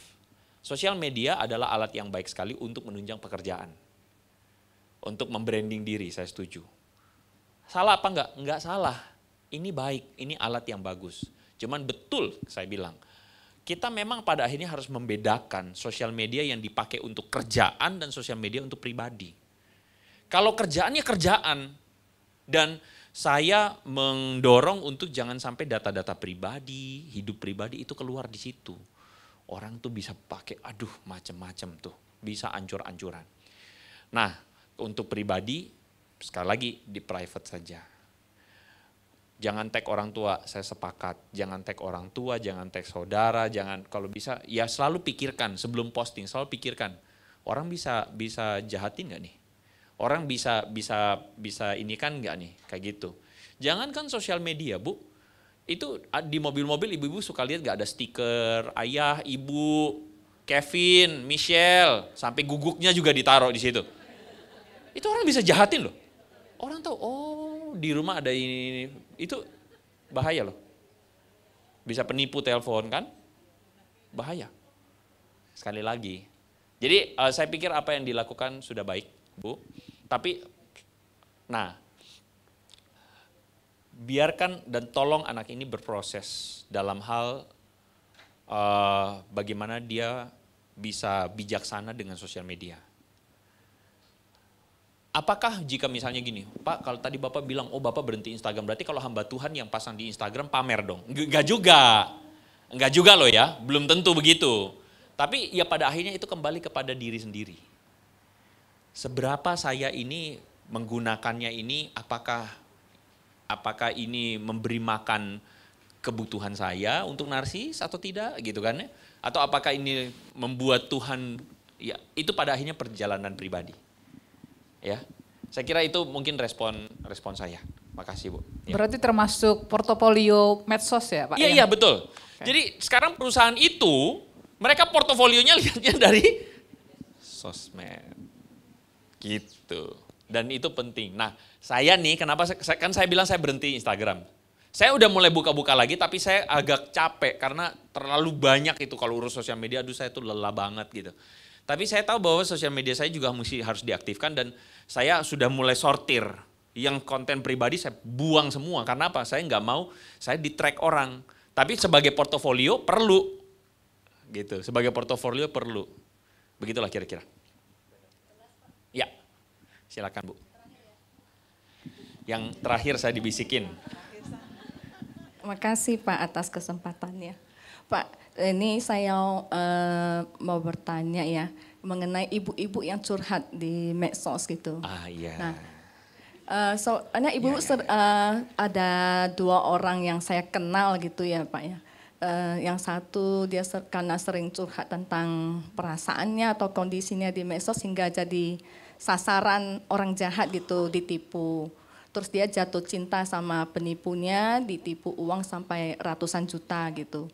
Terus yang keduanya ini lebih parah Pak. Dia terlibat jadi kenal di Facebook, suaminya tugas luar kota sehingga terjadi perselingkuhan. Nah bagaimana maksudnya tanggapan Bapak, nasihat buat kita semuanya Pak. Makasih.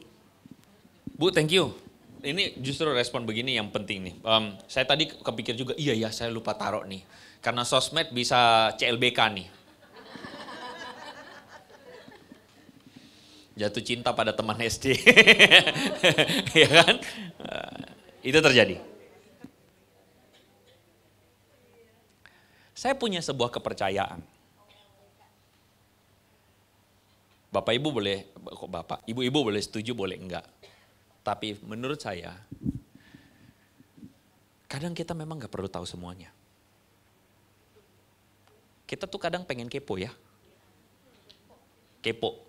Teman SMA, teman SD, teman apa. Pengen kepo aja gitu. Kita pengen buka ubek-ubek, pengen lihat ini.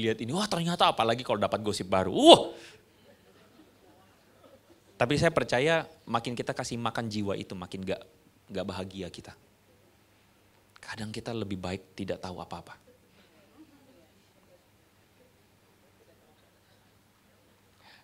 Kadang menerima keterbatasan kita yang kita tidak tahu apa-apa itu membuat kita lebih bahagia. Kadang kita kebanyakan pikir, kebanyakan pengen tahu, lebih gak bahagia. Oke? Ibu-ibu boleh setuju sama saya, boleh enggak.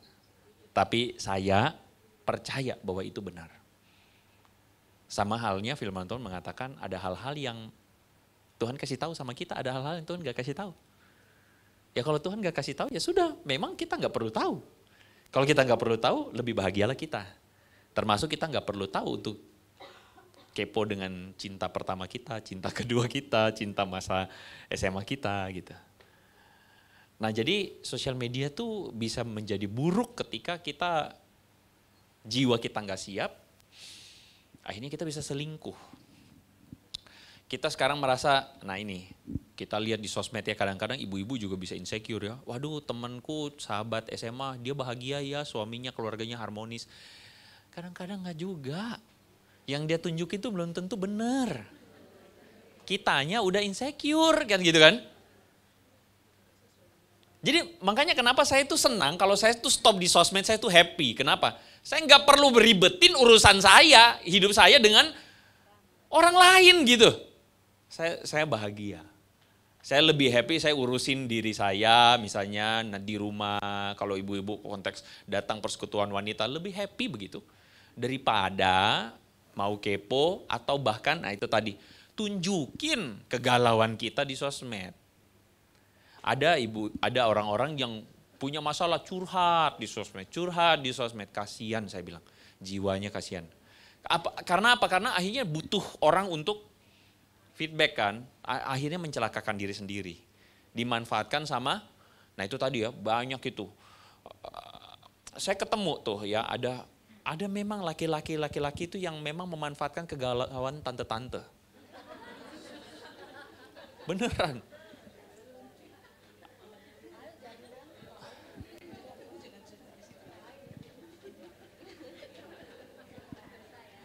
Jangankan di sosmed, sama teman baik kita aja kita curhat bisa disebarin kemana-mana kan. Jadi makasih Bu udah angkat isu ini, itu penting. Jangan kita jadi orang menggalau-galau ke sana kemari. Kita nggak usah punya semua, nggak usah tahu semua. Cukup apa yang Tuhan percayakan kepada kita, itu yang baik. Paulus makanya bilang, aku doa 3 kali untuk angkat duri dalam daging. Tentu pada konteks Paulus ya. Tapi saya pikir kebenaran itu benar. Tuhan jawab apa? Justru dalam kelemahanmu lah kuasaku sempurna. Kita punya keterbatasan ya. Tapi justru disitulah gak usah kita umbar kemana-mana, gak usah kita posting kemana-mana, gak usah cari apa-apa. Biar Tuhan berproses sama kita. Sebagai sebuah penutup, kadang-kadang sosmed itu bikin kita suka iri sama orang ya. Beneran kemarin. Saya tuh naik motor. Lalu kemudian di motor itu saya gelisah, saya bete, saya ngomel. Kenapa? Pasalnya BPKB saya keselip. Saya mau perpanjang pajaknya, terus udah telat. Saya cari BPKB-nya, keselip entah kemana. Saya ngomel, saya bete. Tapi ketika saya bete begitu, saya percaya Tuhan bicara sama saya. Saya percaya muncullah dalam sebuah pertanyaan, kamu bete atas BPKB yang gak ketemu. Sementara ada banyak orang tidak punya motor. Kamu ngomel, kamu masih naik motor, kamu ngomel. Banyak orang tidak punya motor. Kadang tuh kita terlalu peduli dengan apa yang gak kita punya. Tapi kita kurang bersyukur dengan apa yang sudah Tuhan kasih. Kita gak usah sama-samain hidup kita sama orang. Gak usah banding-bandingin. Ojo dibandingke katanya. Karena rumput tetangga selalu lebih hijau. Tuhan menolong kita ibu-ibu. Mari kita berdoa. Gimana Bu? Ada satu terakhir? Satu sesi lagi. Silakan Bu.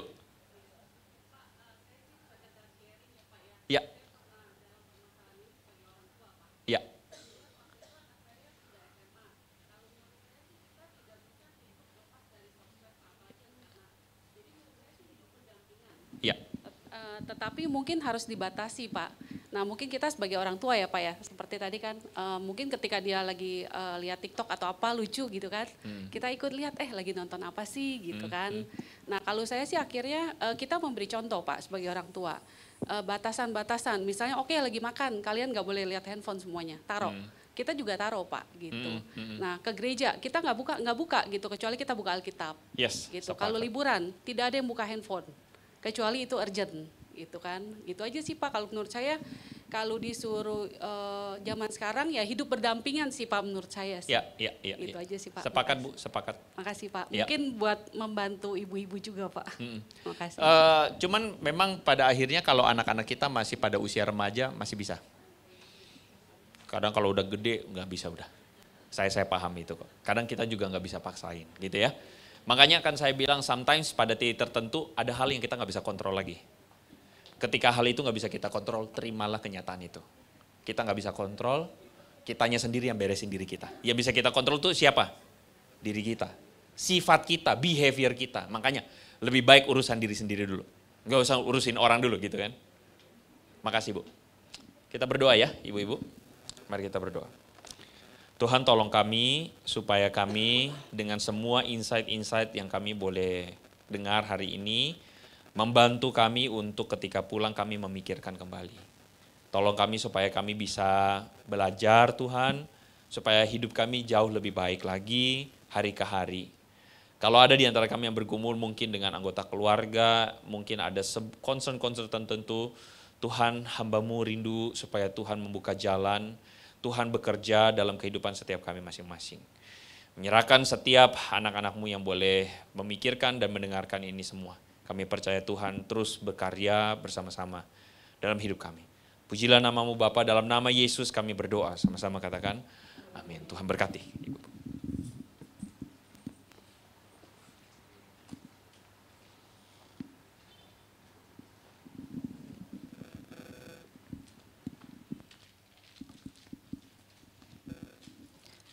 Terima kasih Pak Andri untuk setiap penjelasannya dan juga pencerahan dari firman Tuhannya. Biarlah apa yang boleh disampaikan, boleh kita cerna dengan baik, boleh kita terapkan di dalam kehidupan kita ya. Kan banyak hal yang tadi kita dapatkan. Segala sesuatu baik, tetapi ya kita harus lihat mana yang berguna gitu ya. Ini contoh aja saya sama anak saya kan umur 21 tahun. Saya sama anak saya karena hidup berdua jadi kita kayak temen gitu kan. Apapun ya curhat-curhatan persis teman lah. Kayaknya saya udah bukan mamahnya lagi, temennya lagi gitu, temennya dia gitu loh. Nah soal ini pun saya waktu mau tugas ini saya sempat tuh ngobrol sama anak saya gitu kan. Saya mau lihat sih pandangan dari anak seumur itu gimana sih gitu. Nah dia juga bilang maksudnya saya tahu karena Instagram saya ada, Instagram dia ada di HP saya semua gitu kan. Jadi dia add Instagram dia gitu. Nah, saya pun ada di HP dia, jadi kita memang open. Saya sama anak saya open sekali gitu loh ya. Jadi fingerprint pun dia ada di sini. Jadi dia mau pakai rekening saya pun bisa gitu loh. Jadi benar-benar open, kita kayak temen gitu. Nah anak saya juga bilang kan maksudnya kadang dia juga miris gitu loh lihat ibu-ibu. Karena untuk anak-anak mereka sebenarnya lebih aware seperti tadi Pak Andri bilang kan. Mereka lebih aware gitu loh dengan dunia luar. Nah yang mirisnya memang sebenarnya sekarang ibu-ibunya gitu. Karena apapun yang ibu-ibu lakukan itu pasti diposting ke media sosial gitu. Ya kemarin ngobrol begitu ya dia bilang ya itulah unuseful. Anak saya bilang nggak berguna gitu loh. Jadi kalau dia tahu karena saya posting tuh untuk jualan, jadi Instagram saya Instagram jualan, nggak ada Instagram, saya nggak punya Instagram pribadi juga gitu kan. Jadi ya ini buat ini sharing ke ibu-ibu aja. Jadi ya benar sih memang kita terapkan relasi gimana sih dengan anak ya khususnya ya kalau saya dengan anak gitu kan. Jadi relasi saya dengan anak cukup baik dan cukup sangat dekat gitu. Jadi itu yang membantu sekali gimana saya bisa mantau dia bisa mantau saya juga gitu. Dan saya tahu anak saya posting apa dan dia juga bukan yang main game atau apa gitu. Drakor lah anak cewek ya, drakor gitu. Mamahnya sampai dibujuk-bujuk supaya nonton drakor tapi mamahnya nggak goyah. Karena saya nggak suka drakor. Oke, kita akan mulai, kita akan lanjutkan ibadah kita. Tapi tadi ada pesan-pesan dari pengurus. Bentar ya, saya baca dulu. Kan kita tadi banyak belajar dari Pak Andre. Nanti ibu-ibu setelah ibadah kan biasa kita foto-foto nih ya, share foto di message, di WA story apa-apa gitu. Tapi tolong ibu-ibu jangan tag Pak Andre gitu ya. Mohon dengan sangat jangan tag Pak Andre karena ya kita demi kebaikan bersama lah. Tag teman-teman nggak apa-apa, tag KDW khususnya ya. Itu yang perlu. Kita akan kembali nyanyikan pujian kita sebelum pengantar tadi. Kita nyanyikan bait yang pertama. Ku mulai dari diri sendiri untuk mengingatkan kita kembali.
Lagi ibadah kita akan selesai, kita akan bangkit berdiri bersama-sama, kita nyanyikan lagu terakhir, kita katakan bahwa Allah kita baik, Allah kita sungguh baik di dalam kehidupan kita. Allah itu baik.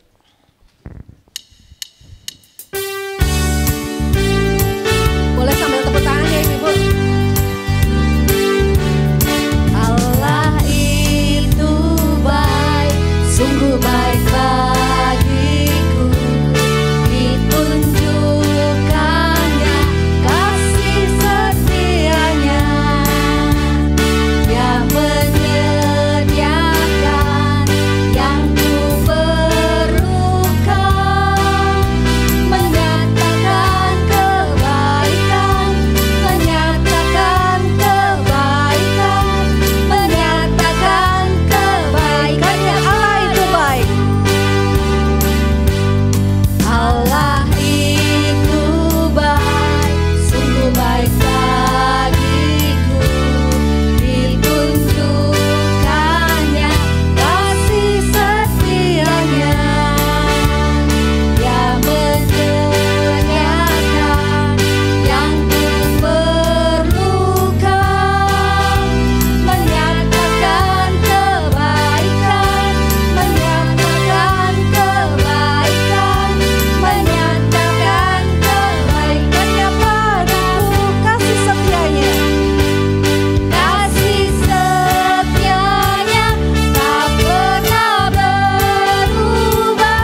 Mari kita berdoa bersama. Tuhan Allah kami yang di surga, kami bersyukur Tuhan untuk kesempatan pada hari ini kami boleh bersama dibukakan tentang pemahaman soal media sosial.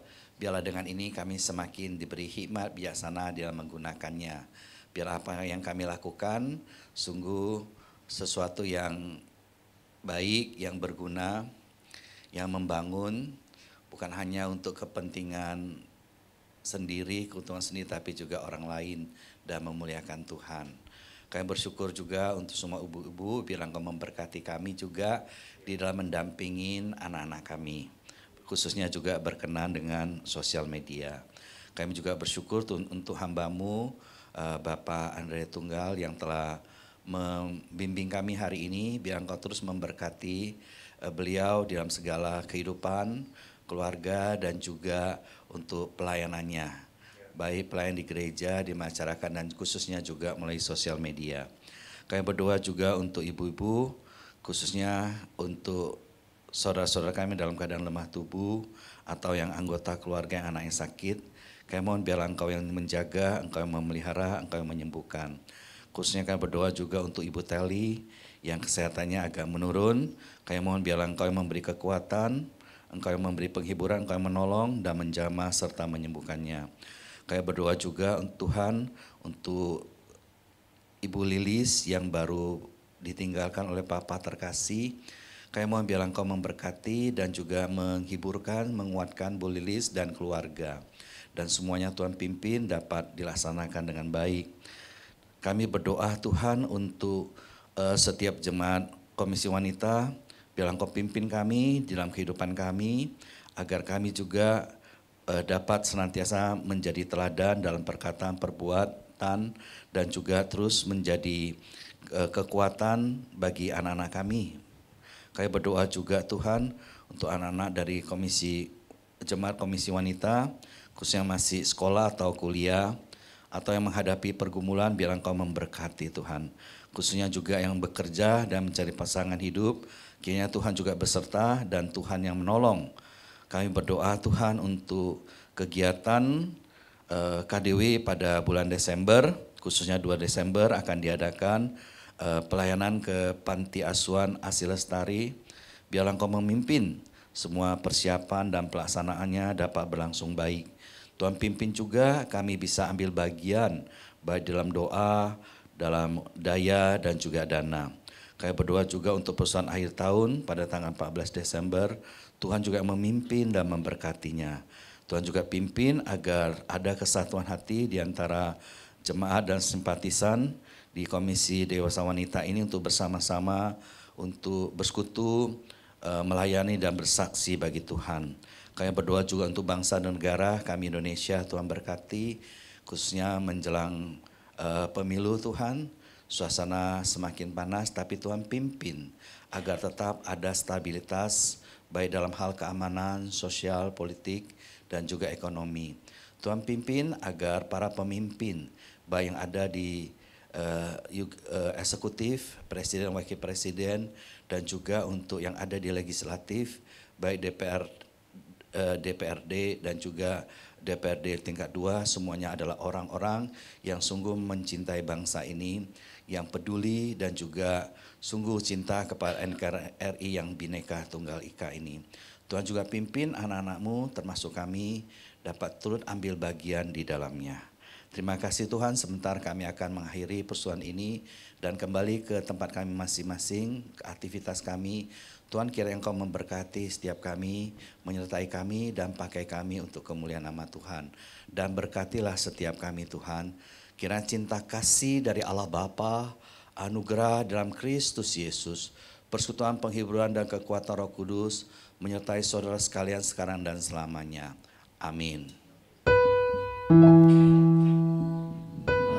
Bapa di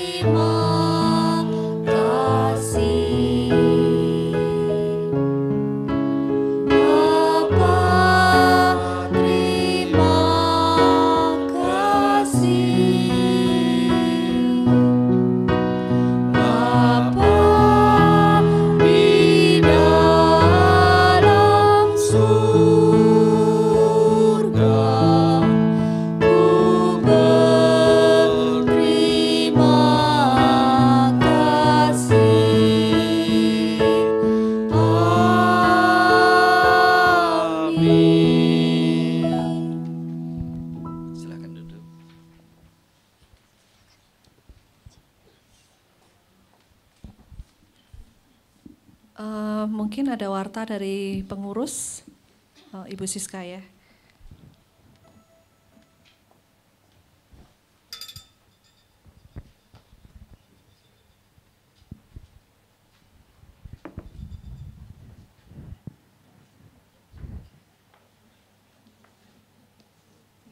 Shalom ibu-ibu yang terkasih dalam Tuhan Yesus. Senang ya ibu-ibu hari ini. Katanya tadi sesinya mau diperpanjang ya Pak, sampai jam 4 sore. Pertama-tama kami mengucap berterima kasih kepada Bapak Andre Tunggal yang telah menyampaikan firman Tuhan dan ceramah pada hari ini. Kiranya kita semua ibu-ibu juga boleh semakin bijak di dalam menggunakan sosmed kita. Tuhan berkati pelayanan Bapak dan keluarga. Terima kasih juga kepada teman-teman kita, ibu-ibu yang telah melayani, dan juga di belakangnya tim Mulmed yang telah melayani. Tuhan juga berkati pelayanan ibu-ibu dan Bapak sekalian. Pada saat ini kami juga menyambut ibu-ibu yang baru pertama kali hadir ya di dalam PW hari ini. Apakah ada ibu-ibu?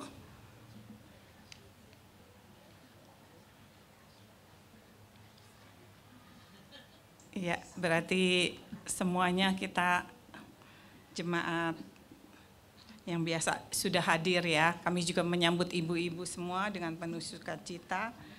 Dan PW kita pada tanggal 23 November dengan tema Lead Me Lord. Pembicaranya Pendeta Santoni Ong. Setelah itu juga ada pengumuman mengenai marriage enrichment ya. Jadi diharapkan ibu-ibu juga bisa mengikuti ya marriage enrichment ini yang ke-18 yang diselenggarakan pada hari Jumat sampai dengan Minggu tanggal 19 sampai dengan 21 Januari di Wisma Shalom Cisarua. Bagi ibu-ibu yang ingin ikut bisa scan atau silakan menghubungi Ibu Siani ya. Silakan berdiri Ibu Siani. Ini ya bagi ibu-ibu yang mau ikut ME. Terima kasih Bu Siani. Berikut juga adalah nama ibu-ibu kita yang berbahagia yang berulang tahun pada hari ini, di dalam minggu ini ya.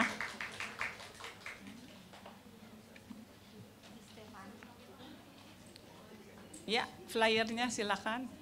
Ibu Sunarti Okmoy, Ibu Monica, Ibu Vivi, dan Ibu Stefani. Yang hari ini hadir siapa? Ibu Ketu aja ya? Oh, ada lagi. Ibu Siane, Ibu Ratna Rosari, Ibu Komili, sama Ibu Novita Natlin. Ada ya, Ibu Novita Natlin ya? Ya, silakan Bu Ketu. Kita nyanyikan pujian Happy Birthday sekali, panjang umur sekali. Happy birthday to you. Happy birthday to you. Happy birthday, happy birthday, happy birthday to you. Panjang umurnya, sehat badannya, kuat imannya di dalam Tuhan. Tuhan berkati, Tuhan berkati. Kami minta kesediaan Pendeta Andreas untuk mendoakan. Ya, kita bersyukur ya untuk hari ini kita bisa merayakan ulang tahun bersama dengan teman-teman kita ya, Ibu Ketua dan Ibu Novita ya. Juga kita doakan beberapa rekan KDW yang hari ini tidak bersama dengan kita yang juga berulang tahun. Mari kita bersama-sama berdoa. Tuhan Allah Bapa di surga, kami bersyukur bersama dengan Ibu Stefani dan juga Ibu Novita. Kami bersyukur kepada Tuhan untuk segala karya, anugerah berkat Tuhan bagi dua saudari kami ini, dua ibu kami dalam kehidupan mereka. Biarlah tetap dapat terus memancarkan kemuliaan Tuhan. Tuhan memberkati Ibu Stefani dan Ibu Novita dalam kehidupan mereka, di dalam karyanya, baik di gereja, di rumah tangga, dan juga di tempat kerja, di masyarakat. Tuhan terus berkati. Tuhan terus pakai untuk kemuliaan Tuhan. Kami juga bersyukur untuk saudara-saudara kami yang lain yang juga berulang tahun, yang hari ini tidak bersama dengan kami, untuk Ibu Sunarti, Ibu Monica, Ibu Vivi, Ibu Ratna, Ibu Siane, Ibu Komili. Biarlah Engkau memberkati, agar dalam kehidupan mereka ada tangan Tuhan yang terus menopang dan memberkati.